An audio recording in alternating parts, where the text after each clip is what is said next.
In this video, we'll be doing the Tripit app tutorial. So here we are on the home screen of Tripit, and I just want to run you through the basics of using Tripit. So first and foremost, you've probably noticed this giant plus on the bottom right side of the screen, and that is where you will set up all your trip details. So if you click on that plus, you'll notice you have different options for your trip. So for instance, if I were to click on destination, I would then be able to type in my destination, and Tripit is going to give me some suggestions. So let's say Osaka, Japan.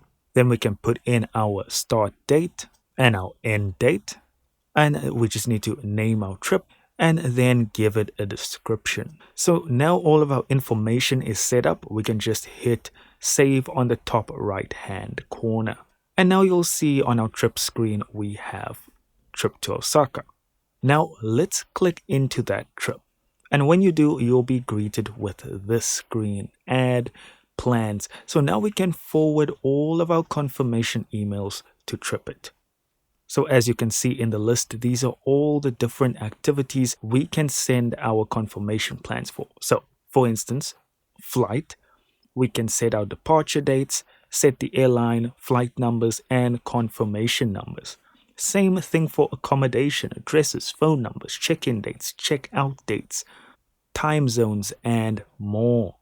And if we go through each and every one of these, we can perfectly set up our trip so that everything is documented and we have all of our information within Tripit. One single space, nothing gets forgotten, and all your travel plans you can just email to plans@tripit.com. And there you have it, guys. That is how you use Tripit every single trip. It's really great for keeping everything organized and together. And if you subscribe to Pro, you can get even more features.